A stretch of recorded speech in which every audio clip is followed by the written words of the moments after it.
नमस्कार दोस्तों, कैसे हैं आप लोग। लक्ष्मीकांत पार्ट 78 की वीडियो में आपका स्वागत है। कुछ और इम्पोर्टेंट टॉपिक्स देखते हैं।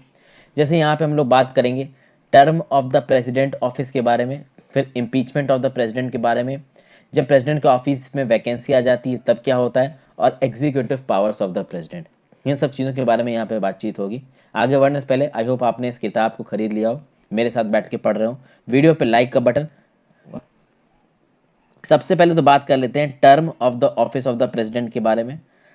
देखिए, प्रेसिडेंट 5 साल के लिए ऑफिस में आता है, यानी एक बार प्रेसिडेंट चुन के आ गया तो उसके बाद वो 5 साल तक के लिए प्रेसिडेंट रहने वाले हैं। ठीक है, from the date upon which he enters his office. लेकिन अगर उनको अपने ऑफिस को छोड़ना है तो वो किसी भी समय रिजाइन कर सकते हैं। बट जब वो रिजाइन करेंगे तो वो अपना resignation letter to the vice president of India address करेंगे। एक तो ये तरीका हो गया उनके हटने का। दूसरा, भाई देखिए, कोई नेचुरल कॉज है, जैसे कि मान लीजिए मृत्यु हो जाती है तो उसकी वजह से भी हट सकते हैं, उनको हटाया भी जा सकता है। यानी कि उनका टर्म खत्म होने से पहले प्रेसिडेंट को उनकी पोस्ट से हटाया जा सकता है, या फिर वो रिजाइन भी कर सकते हैं। ठीक है ना, तो he can at any time resign. Resign के लिए वो वाइस प्रेसिडेंट को रेजिग्नेशन लेटर लिखेंगे, या फिर उनको इम्पीच करके ऑफिस से हटा दिया जाएगा। अभी ऑफिस से हटाने के लिए जो वजह बताई गई है संविधान में, वो बताई गई है वायलेशन ऑफ द कॉन्स्टिट्यूशन। अब ये तो बोल दिया गया कि प्रेसिडेंट को अगर आपको हटाना है, इम्पीच करना है, तो वायलेशन ऑफ द कॉन्स्टिट्यूशन को बेसिस पे आप उसको इम्पीच कर सकते हो। बट एक्चुअली में हमारे संविधान में वायलेशन ऑफ कॉन्स्टिट्यूशन का मतलब क्या है, ये कहीं लिखा नहीं है। कहीं ना कहीं वायलेशन ऑफ द कॉन्स्टिट्यूशन का मतलब यह होता है कि जो कॉन्स्टिट्यूशनल प्रोविजंस प्रेसिडेंट को दिए गए हैं, और प्रेसिडेंट का काम ज़्यादातर केसेस में क्या होता है कि एग्जीक्यूटिव जो भी उनको बताएगा, काउंसिल ऑफ मिनिस्टर्स जो भी उनको बताएगा, वो कहीं ना कहीं प्रेसिडेंट को करना पड़ेगा। तो कहीं अगर कोई ऐसी चीज़ है जो ग्रेवली अनकॉन्स्टिट्यूशनल है, अगर ऐसी चीज़ एग्जीक्यूटिव प्रेसिडेंट को बताता है तो प्रेसिडेंट मना कर सकता है। एग्जीक्यूटिव मतलब council of ministers led by prime minister. But normal cases में अगर council of ministers led by prime minister president को कुछ करने के लिए कह रहे हैं तो उसको करना पड़ेगा, उसकी मजबूरी। एक और बात दोस्तों, यहां पे term of the president office की अगर बात की जाए तो देखिए,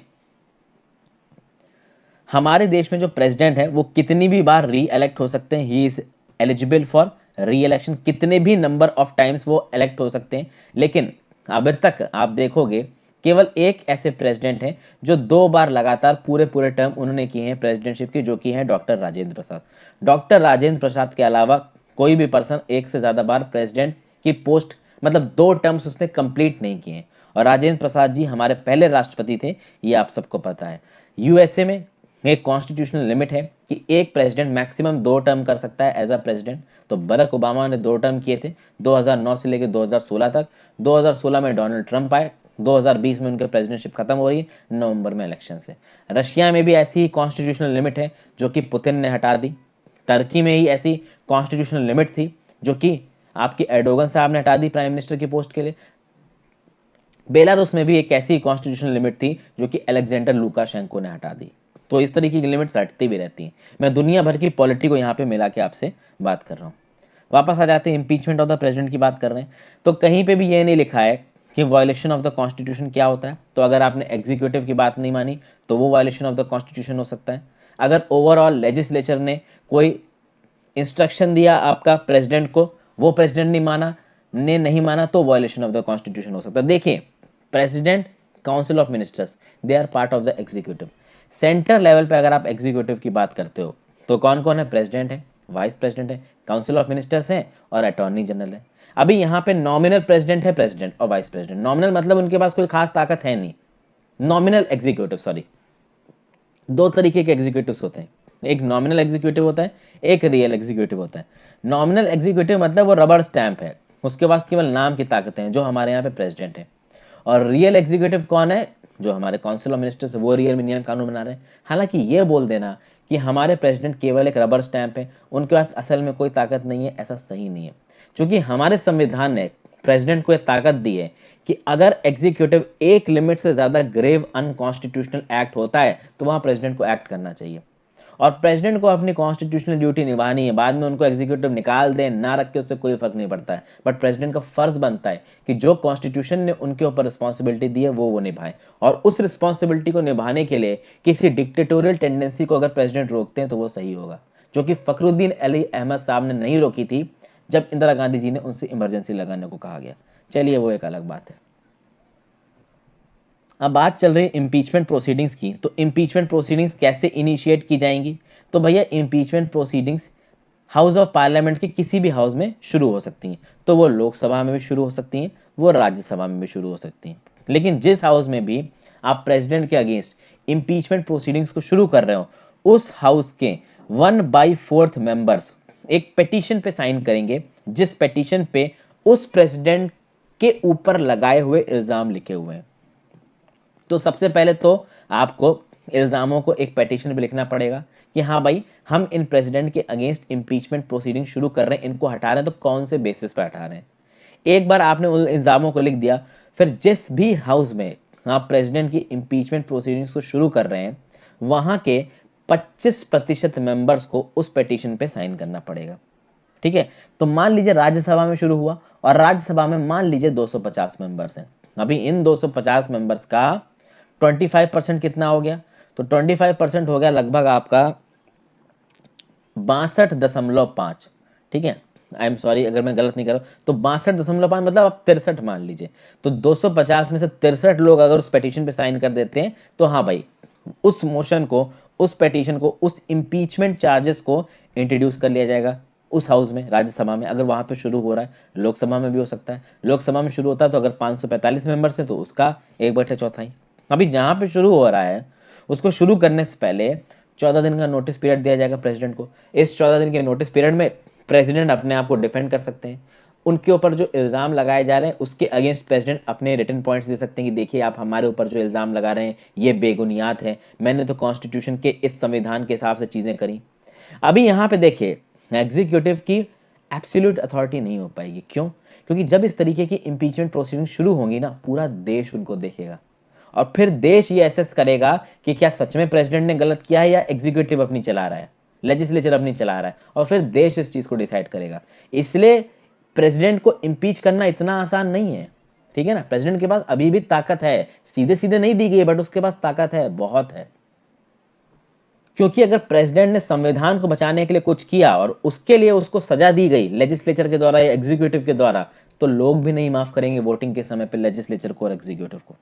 ठीक है, तो अब मान लीजिए किसी हाउस में इम्पीचमेंट रेजोल्यूशन को डाल दिया गया, राज्यसभा में 250 मेंबर से इम्पीचमेंट प्रोसीडिंग्स को चला दिया गया। अभी यहाँ पे जो स्पेशल मेजोरिटी है वो 368 वाली स्पेशल मेजोरिटी से थोड़ी अलग है। यहाँ पे जो 2/3 मेजोरिटी होगी ना, that will be of total membership of the house. यानी अगर 250 मेंबर हैं तो उसकी 2/3 मेजोरिटी कितनी निकल के आती है? निकल के आती है 500 डिवाइडेड बाई 3, 167। ठीक है ना, सॉरी 334, आई एम सॉरी, थोड़ा सा 167 मैंने 1/3 निकाल दिया। ठीक है, तो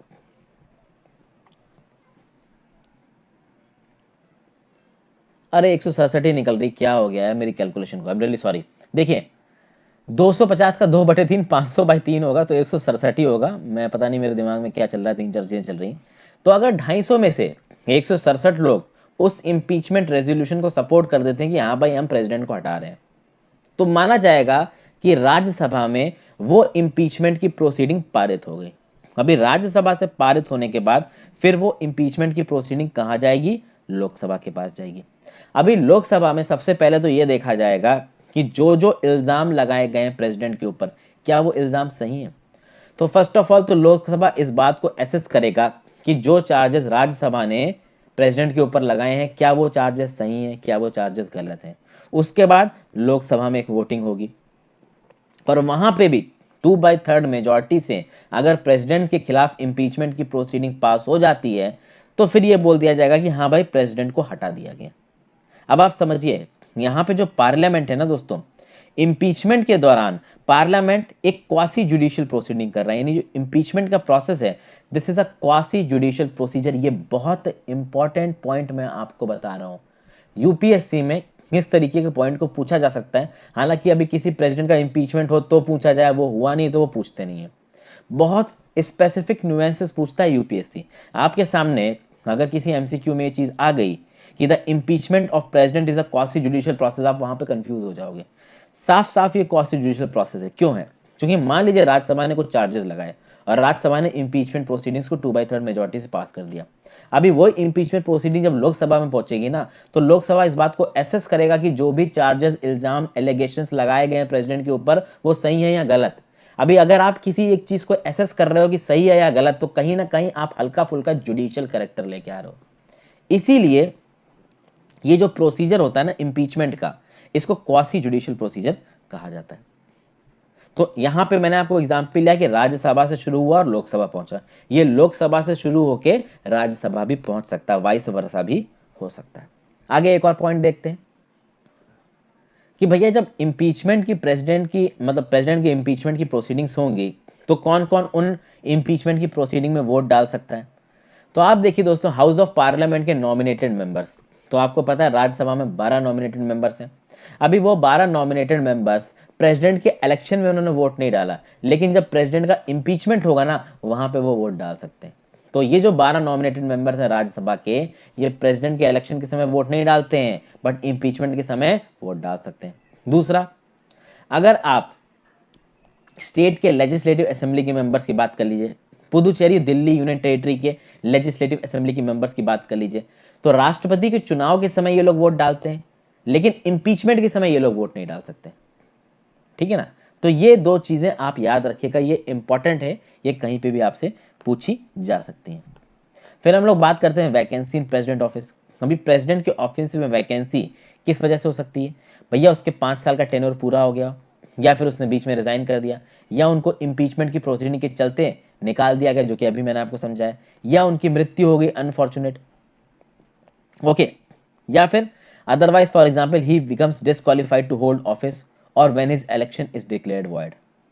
ये सारे केसेस को मैं एक एक करके आपके साथ डिस्कस करूंगा। यहाँ पे एक्चुअली में दोस्तों आपको समझना क्या है, जब तक प्रेसिडेंट खत्म हो गए, प्रेसिडेंट से रिलेटेड सारी चीजें आपको समझ में आ जाएंगी। बस बात यह है कि मान लीजिए प्रेसिडेंट की जो सीट है वो खाली हो जाती है, तो उसकी जगह बैठेगा कौन? तो सबसे पहला केस तो ये है कि हमको पता है कि प्रेसिडेंट का जो इलेक्शन होता है वो 5 साल के लिए होता है। तो अगर एक प्रेसिडेंट किसी समय पे चुन के आया है, तो वो 5 साल तक रहेगा। तो उसका 5 साल का टेन्योर कब खत्म होने वाला है, ये हमको एडवांस में पता चल जाता है। अब बोला ये गया है कि जब प्रेसिडेंट के 5 साल का जो टेन्योर है वो जब खत्म होने वाला है, उससे खत्म होने से पहले ही आप प्रेसिडेंट के चुनाव करवा दो। और मान लीजिए किसी वजह से नए प्रेसिडेंट के चुनाव नहीं हो पाते हैं, तो प्रेसिडेंट का जो 5 साल का टेन्योर, उसके बाद वही प्रेसिडेंट काम करता रहेगा जब तक एक नए प्रेसिडेंट का चुनाव नहीं होता। तो सबसे पहली बात, प्रेसिडेंट का अपॉइंटमेंट हुआ, तो उसको हमें पता है कि उसका जो टेन्योर है वो कब खत्म होगा। उसके टेन्योर के खत्म होने से पहले उसका चुनाव हो जाना चाहिए। किसी एक इंपॉर्टेंट वजह से चुनाव नहीं हो पाता, कुछ भी हो सकता है, कैलेमिटी, पैंडेमिक, वॉर, कुछ भी हो सकता है, तो उस समय पे मान लीजिए प्रेसिडेंट का चुनाव सही समय पे नहीं हो पाया और जो इनकम्बेंट प्रेसिडेंट थे उनके 5 साल खत्म हो गए, तो अगले प्रेसिडेंट के चुनाव तक वो जो इनकम्बेंट प्रेसिडेंट है वही सीट पे बैठ के प्रेसिडेंट की ड्यूटी करेंगे। तो यहां पे वाइस प्रेसिडेंट को प्रेसिडेंट बनने का मौका नहीं मिलता है। ठीक है, आगे बात करते हैं। अच्छा, वही प्रेसिडेंट जिनका 5 साल के लिए कार्यकाल खत्म हो गया, उसके बाद वही प्रेसिडेंट कंटिन्यू कर रहे हैं, ऐसा क्यों है? ताकि आप एक इंटररेग्नम को अवॉइड कर सको।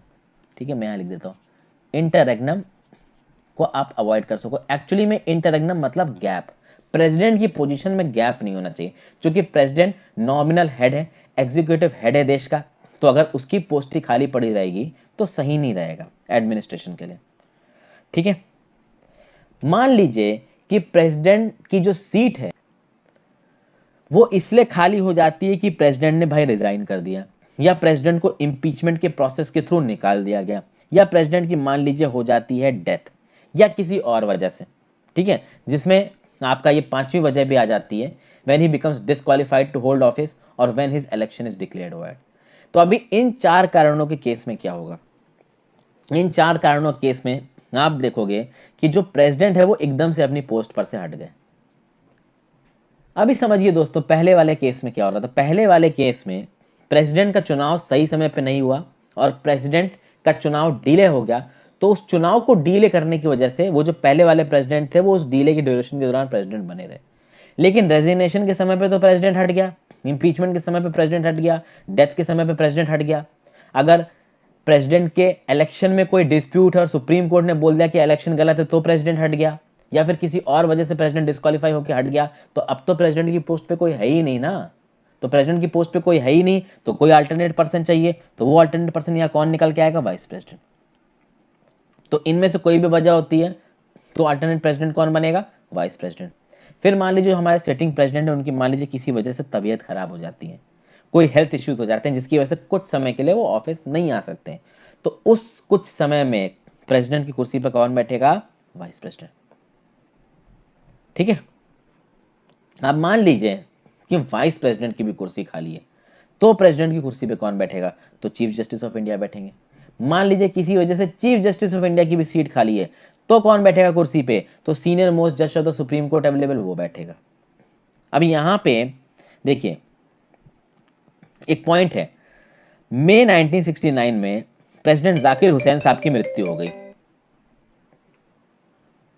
तो जाकिर हुसैन साहब की मृत्यु होगी मई 1969 में। उसके बाद जो वाइस प्रेसिडेंट थे वीवी गिरी साहब, वो प्रेसिडेंट की तरह एक्ट करने लगे।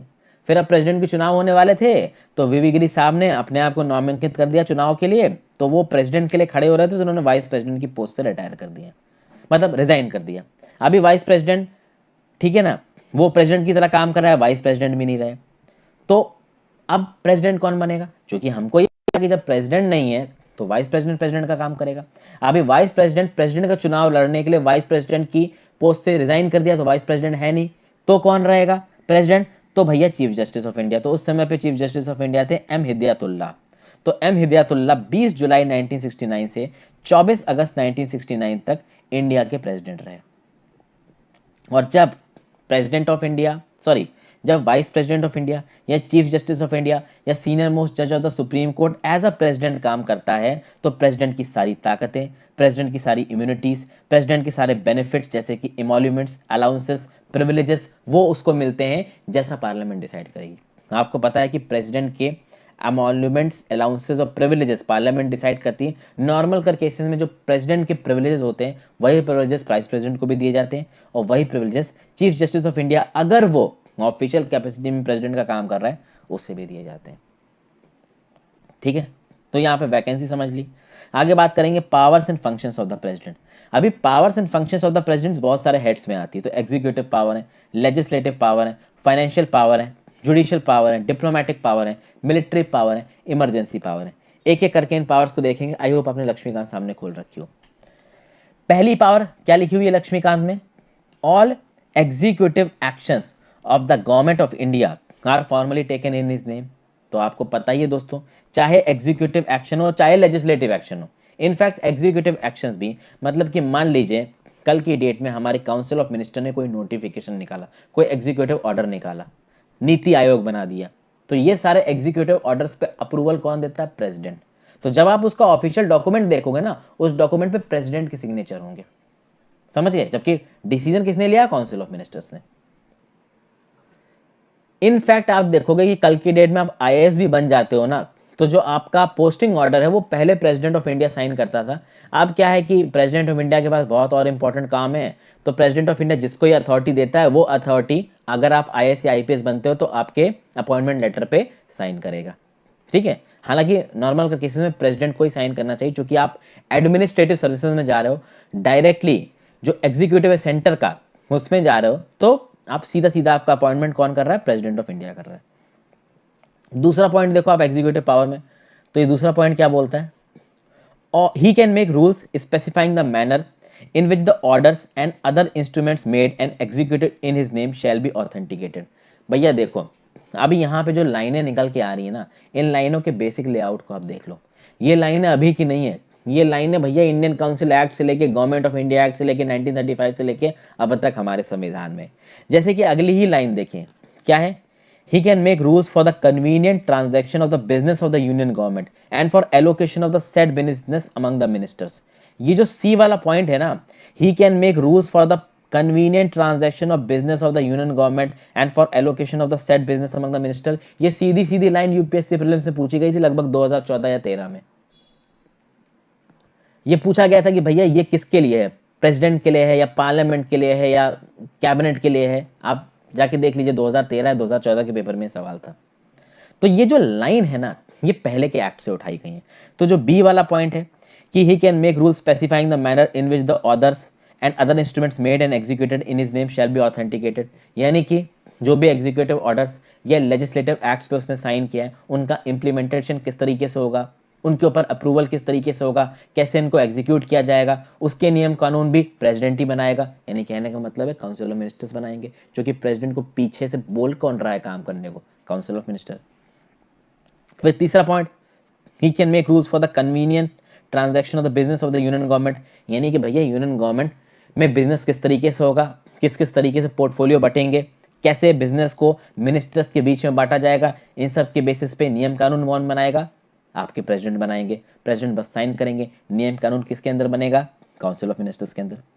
फिर भैया प्राइम मिनिस्टर का अपॉइंटमेंट, बहुत इंपॉर्टेंट चीज, प्राइम मिनिस्टर का अपॉइंटमेंट, दूसरे मिनिस्टर्स का अपॉइंटमेंट कौन करेंगे, प्रेसिडेंट करेंगे। और they hold office during his pleasure, मतलब कि वो प्रेसिडेंट के प्लेजर पे ऑफिस होल्ड कर रहे हैं। बट इसका मतलब ये नहीं कि प्रेसिडेंट जब चाहे उनको हटा दे। तो प्राइम मिनिस्टर की पोस्ट पे प्रेसिडेंट किस तरीके से अपॉइंटमेंट करेगा कि भैया जो रूलिंग पार्टी जीत के आई सेंटर में, उसका जो लीडर होगा वो प्राइम मिनिस्टर बन जाएगा, उसमें प्रेसिडेंट का कोई प्लेजर नहीं बनता। हाँ, प्लेजर में समझाता हूँ कैसे आया।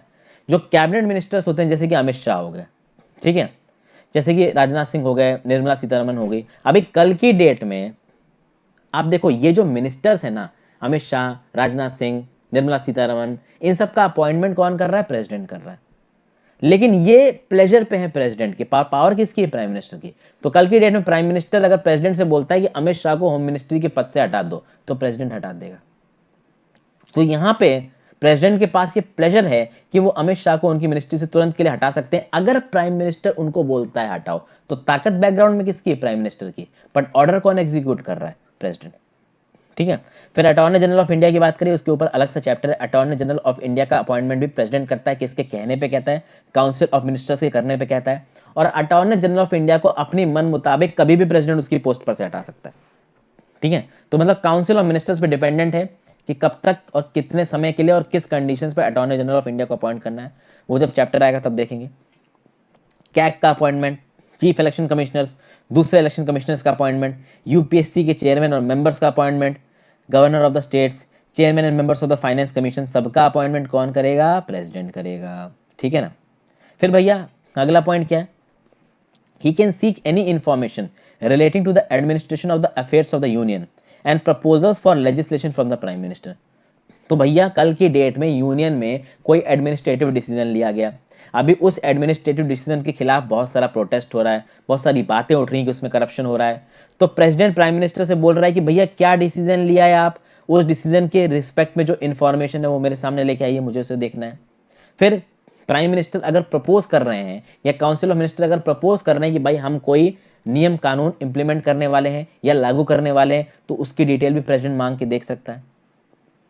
फिर अगला पॉइंट क्या है, he can require the prime minister to submit for the consideration of the council of ministers any matter on which a decision has been taken by a minister but which has not been considered by the council।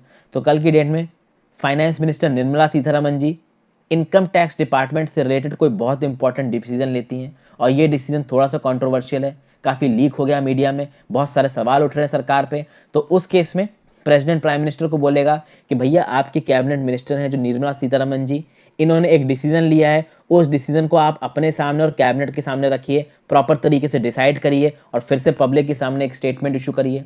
क्योंकि निर्मला सीतारमण जी ने जो statement issue किया है उसमें कुछ problem है। मैं बस आपको एक एग्जाम्पल बता रहा हूँ। तो अगर कैबिनेट में कोई भी मिनिस्टर कोई डिसीजन लेता है और उस डिसीजन में प्रेसिडेंट को लगता है कि हाँ भाई इस डिसीजन के बारे में बाकी मिनिस्टर्स को पता चलना चाहिए, इस पे एक बहस होनी चाहिए, तो प्रेसिडेंट सीधे सीधे प्राइम मिनिस्टर को बोल सकता है कि भैया ये जो आपके मिनिस्टर ने डिसीजन लिया है ना, इसको काउंसिल के सामने रखो और इसके ऊपर एक प्रॉपर बातचीत करो।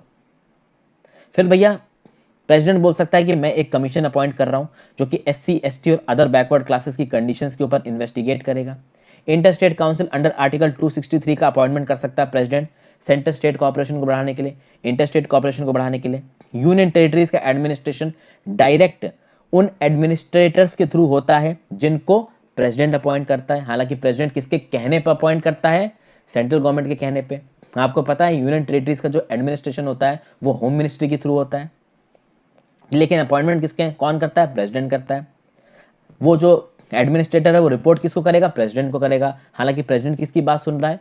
कैबिनेट की। आगे बात करते हैं। President can declare any area as scheduled area and has powers with respect to the administration of scheduled areas and tribal areas. देश में जहाँ जहाँ भी शेड्यूल्ड एरियाज हैं, ट्राइबल एरियाज हैं, 5th शेड्यूल में, 6th शेड्यूल में, उनसे रिलेटेड कोई नियम कानून बनाना, शेड्यूल्ड एरिया की बाउंड्री को फिक्स करना, उन इलाकों में किस हद तक नियम कानून लगेंगे सेंटर के या स्टेट के, ये गवर्नर को बताना कि भाई तुम इस हिसाब से डिसीजन लो, ये सब काम किसका है? प्रेसिडेंट का है। इसके एग्जैक्ट पॉइंट्स जब ये पर्टिकुलर चीज़ें आएंगी पॉलिटी में तब मैं आपको समझाऊंगा। Thank you for watching friends. अभी के लिए वीडियो खत्म करते हैं, जल्दी अगली वीडियो के साथ हाजिर होऊंगा। Good bye.